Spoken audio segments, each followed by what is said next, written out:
Everyone, अस्सलाम वालेकुम। Welcome back to my channel. तो कैसे हैं आप लोग? उम्मीद करती हूँ कि सारे के सारे ठीक होंगे। अल्हम्दुलिल्लाह आप सबकी दुआओं से मैं भी बिल्कुल ठीक हूँ। तो जी यहाँ पर मैं बना रही थी मसाला बिरयानी, जिसको हम दम बिरयानी और लेयर बिरयानी के नाम से भी जानते हैं। इतने ज़्यादा झमेले होते हैं ना साहब इसमें कि बस हद ही हो जाती है, और इतने ज़्यादा बर्तन इकट्ठा हो रहे होते हैं। हालाँकि इसकी शक्ल देखने में काफ़ी ज़्यादा अच्छी लग रही होती है, इसको बनाने में भी अच्छा लग रहा होता है, लेयर वगैरह लगाने में।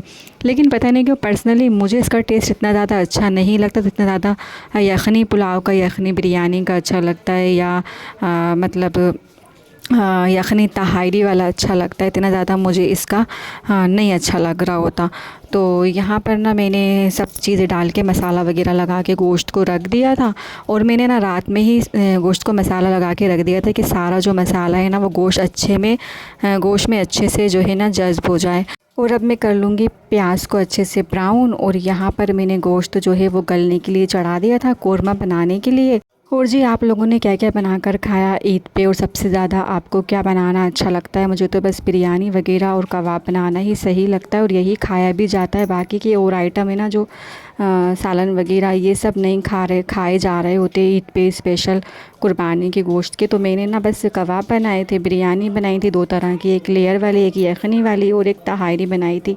बस इससे ज़्यादा मैंने कोई फालतू का अटरम शटरम नहीं किया, चटकारा बोटी वगैरह बनाई थी। और बस यहाँ पे मैंने गोश्त को जो है ना बस कर दिया था, क्योंकि इससे ज़्यादा मज़ीद और खाने की ना हिम्मत नहीं होती, क्योंकि ज़्यादा पुराना हो जाता है ना गोश्त, तो फिर आपकी सेहत के लिए भी नुकसान दे रहा होता है। तो यहाँ पर गोश्त जो है वो गल गया था। अब मैं इसका पानी तोड़ लूँगी, सुखा लूँगी इसको कोरमे टाइप का भुना भाना।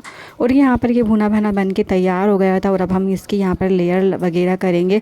तो मैं यहाँ पे तैयार कर लूँगी इसके चावल में मैंने जो है ना ज़ीरा, तेज़पत्ता, थोड़ा सा ऑयल, नमक वगैरह शामिल करके इसको बॉयल करने के लिए छोड़ दिया था। इतनी ज़्यादा मेहनत लग रही होती है ना, एक बर्तन में आप चावल उबाल रहे होते, एक बर्तन में ना आप कोरमा तैयार कर रहे होते, फिर तीसरे बर्तन में ना आप लेयर लगा रहे होते, और इतनी ज़्यादा फैलावा हो जाता है ना तो सर ही दुखने लगता है। बस उसके बाद ना खाने की हिम्मत ही नहीं होती।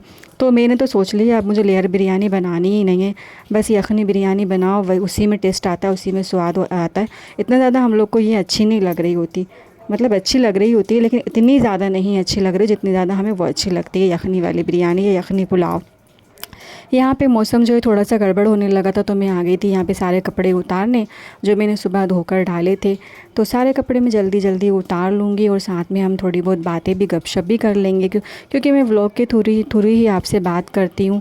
बाकी तो मैं चुप ही रहती हूँ। एक कमरा है और थोड़ा सा ये सहन है, बस इसमें एक बंदा क्या ही कर सकता है, या तो मोबाइल चला सकता है, या फिर खाना बना सकता है, या अपने डेली घर के काम कर सकता है। इसके अलावा तो और कुछ कर ही नहीं सकता। इतने ज़्यादा लोग भी नहीं हो रहे होते, और हम हर किसी से ज़रूरी भी नहीं समझते अपने घरों की और अपने दिलों की बातें शेयर करना, क्योंकि हम ये सोच रहे होते हैं कि हमारा थोड़ा सा बात करके ना हमारा दिल हल्का हो जाएगा, या हमारी तबीयत हल्की हो जाएगी, मन हल्का हो जाएगा। लेकिन अक्सर लोगों को बातें बताने से ना मैंने ये अब्सॉर्ब भी किया है, और ये मैंने आज़माया भी है, मेरी आज़माई हुई बात है कि लोगों को बातें बताने से ना हमारी ज़िंदगी की उलझने और प्रॉब्लम्स बढ़ रहे होते हैं। जो आपसे हसद कर रहा होता है ना, वो तो आपके साथ हाँ में हाँ मिला रहा होता है, दुख कर रहा होता है कि हाँ आपके साथ ये हो रहा है, वो हो रहा है, लेकिन अंदर ही अंदर वो खुश हो रहा होता है, और फिर आपको ना जली कटी बातें सुना रहा होता है। अब जब आप बताओगे ना अपनी दिरानी हो गई, अपनी नंद हो गई, या अपनी जेठानी हो गई, या अपना कोई भी रिश्तेदार ससुराल की तरफ से कोई भी हो गया, या अपने मायके में भाभी हो गई, या कोई भी रिलेटिव हो गया, जब आप इनको अपनी जली कटी ज़िंदगी की बातें सुना रहे होते हो ना कि मेरे साथ मेरे शौहर यूँ करते हैं, इतना ज़्यादा तकलीफ़ देते हैं, मुझे दुख देते हैं, मेरे साथ अच्छे से नहीं रहते, या मेरे साथ रवैया उनका अच्छा नहीं है, या जैसा मैं चाहती थी वो वैसे नहीं है, तो फिर वो अपनी जो सारी अच्छी चीज़ें होती हैं ना उनके शौहरों की, वो आपको बता रही होती हैं कि नहीं हमारे साथ तो हमारे शौहर बहुत अच्छे हैं, बहुत कोऑपरेटिव हैं, और बहुत ज़्यादा लविंग है, केयरिंग है, हमारे साथ ऐसा मामला करते हैं, यूँ करते हैं, हमारा बच्चों का साथ देते हैं, घर के मामलात में हमारा हाथ बटाते हैं, उनकी जो बोलने का तरीका है हमारे साथ साथ जो रहम दिली है बहुत ज़्यादा है। तो फिर मतलब आपको इस तरीके से बोल रहे होते ना, जैसे आपको ताना मार रहे होते हैं, जूता उठा के मार रहे होते हैं। बातें तो आपसे कर रहे होते हैं लेकिन ना आपकी ज़िंदगी के सारे मज़े ले रहे होते हैं। तो मैंने ये सारी चीज़ें ना अब सीख ली हैं लोगों से कि लोग आपके साथ सिर्फ नाटक कर रहे होते हैं, दिखावा कर रहे होते हैं आपका अच्छा, आपका वेल विशर बनने का, लेकिन अंदर ही अंदर ना मज़े ले रहे होते हैं। ख़ासकर जो ससुराली रिश्ते होते हैं ना, वो उनको तो बहुत मज़ा आ रहा होता है कि अच्छा इनकी ज़िंदगी में ना गड़बड़ चल रही है, इनका शोहर इनके साथ बेहतर नहीं है। क्योंकि ज़ाहिर सी बात है, मायके वाले जैसे भी हों, बहन भाई माँ बाप, वो जैसे भी हों, लेकिन है ना आपकी तकलीफ़ें सुन के उनको मज़ा नहीं आ रहा होता, वो तो दुख कर रहे होते हैं। लेकिन ससुराल वाले ना आपके फुल मज़े ले रहे होते हैं। तो इससे मैंने एक बात भी सीख ली है कि भाई अपना अकेले रहो, तन्हाई बेहतर है ऐसे लोगों से। अपने कमरे में अकेले, और बस यही रूम है मेरा और बाहर का आंगन वगैरह है, बस यहाँ पर क्या कर सकती हूँ मैं, या तो मैं घर के काम कर सकती हूँ, या मोबाइल वगैरह देख सकती हूँ, या फिर अपनी मशीन वगैरह लेके बैठ जाती हूँ तो कुछ ना कुछ कपड़े वगैरह सी लेती हूँ या सुधार कर लेती हूँ उनमें। बस यही करती हूँ। और अब मैंने सोच लिया है कि यही सारी चीज़ें मुझे करनी है। हालाँकि मैं ये सारी चीज़ें जो है ना लोगों से शेयर भी नहीं करना चाहती अपनी लाइफ़ की, जो कुछ भी मेरे लाइफ में हो गया है, जो कुछ भी मेरी लाइफ में हो रहा है।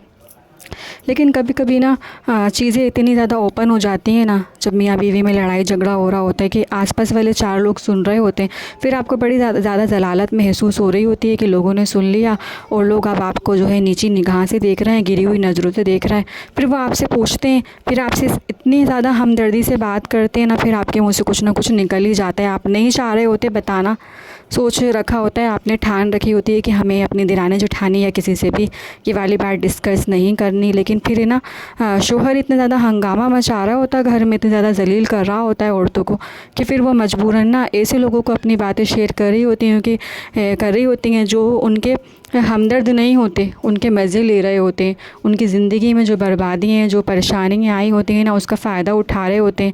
तो बोलते इस तरीके से हैं वो लोग कि हमें लगता है कि हमारा अच्छा सोच रहे हैं या हमारे लिए अच्छे हैं, लेकिन पीठ पीछे वो सारी बातें इधर उधर कर रहे होते हैं, इधर उधर बता रहे होते हैं। तो मैंने तो अब पक्की ठान ली है कि मुझे अब किसी से कोई भी बात शेयर नहीं करनी। हालाँकि मैं करती भी नहीं हूँ, लेकिन चीज़ें इस तरह की हो जाती हैं ना कि 4 लोगों के कान तक खुद ही पहुँच जाती हैं।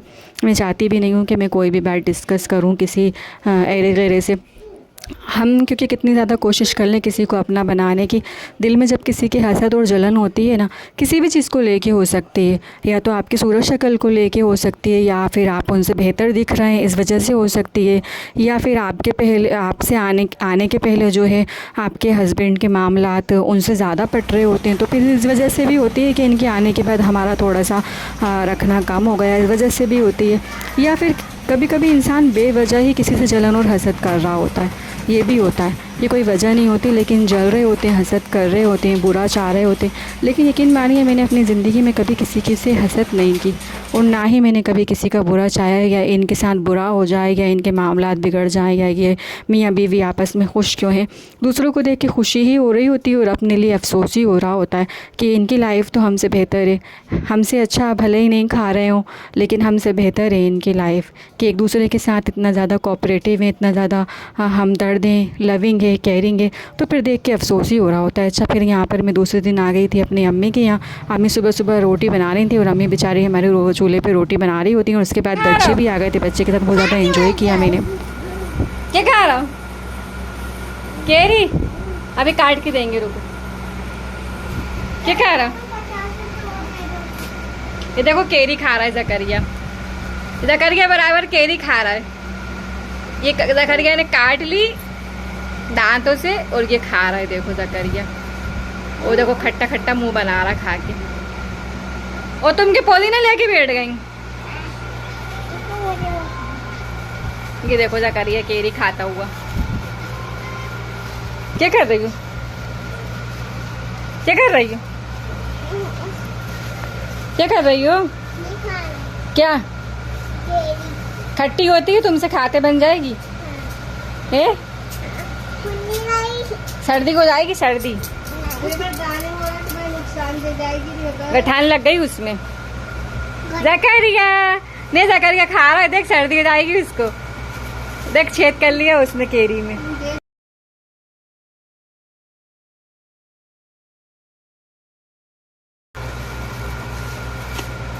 लगातार मचा रही हूँ। दोनों खाई। अरे वो गिर गया, अरे भैया वो तो गिर जा रहा केरी खाने के चक्कर में। ये छुप छुप के केरी खा रहा है जग्गू। सब लोग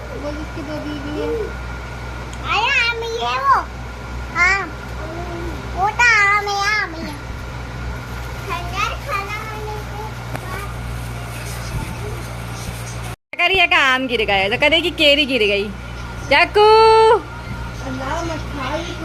नहीं, और छीन लिया, ये छीन लिया, छीन लिया। तो ये सब बातें हैं, ये बातें तो शोहर को समझनी चाहिए कि आज हम अपनी बीवी की इज़्ज़त नहीं करेंगे ना तो दूसरे भी लोग उसकी इज़्ज़त नहीं करेंगे और घर वाले भी इसका फ़ायदा उठाएंगे और मज़े लेंगे। और बीवी के बाद कोई ऐसा होता भी नहीं है जो उनका ख़याल रख ले, लेकिन कुछ शोहरों की बिल्कुल भी समझ में नहीं आती, वो अपनी ही दुनिया में मस्त और मगन रहते हैं। और फिर ये रहता है कि बीवी को ही बुरा बोल रहे होते हैं, उसे ही बुरा बना रहे होते हैं, घर में उसकी बेइज्जती कर रहे होते हैं, तो फिर लोग भी उसकी इज़्ज़त नहीं कर रहे होते। खैर जी, ये तो हमारी बातें थीं जो हमेशा चलती ही रहेंगी, ये तो कभी ना ख़त्म होने वाली चीज़ें हैं। और यहाँ पर होने लगी थी बारिश और परी भी बाहर आ गई थी बारिश को देखने के लिए। यहीं पे मैं व्लॉग का एंड करती हूँ, मिलते हैं नेक्स्ट वीडियो में। बाय बाय, अल्लाह हाफिज़।